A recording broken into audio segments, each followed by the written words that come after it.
नमस्कार मित्रांनो, स्वागत आहे तुमचं आपल्या कृषी अपडेट यूट्यूब चॅनलवर। गेल्या काही दिवसात महाराष्ट्रातील अनेक भागांमध्ये मुसळधार पाऊस झालाय।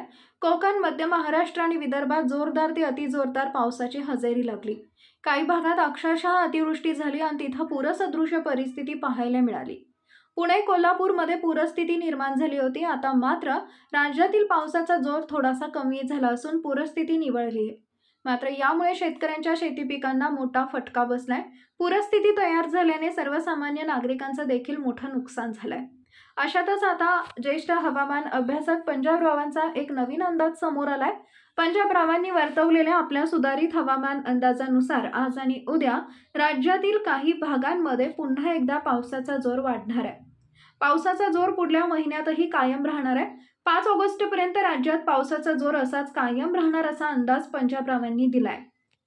या काळात राज्यातील विविध भागांमध्ये पाऊस पडणार आहे। या कालावधीत दररोज भाग बदलत पाऊस पडणार असं पंजाब रावांनी सांगितलंय। काही भागात रिमझिम स्वरूपाचा पाऊस पडणार, तर कुठे मुसळधार पाऊस पडणार, तर कुठे अतिवृष्टीसारखा पाऊस पडणार असा अंदाज पंजाब रावांनी दिलाय। कोकण, पूर्व विदर्भ, पश्चिम विदर्भ, उत्तर महाराष्ट्र या भागात चांगल्या पावसाची शक्यता आहे। पंजाब रावांच्या मते यावर्षी जायकवाडी आणि एलदरी यांसारखे अनेक प्रमुख धरणं 100% भरणार आहेत। त्यामुळे यंदा पाण्याची कटकट राहणार नाही। यापुढील हवामान अंदाज पाहण्यासाठी आपल्या कृषी अपडेट यूट्यूब चॅनलला सबस्क्राईब करा। धन्यवाद।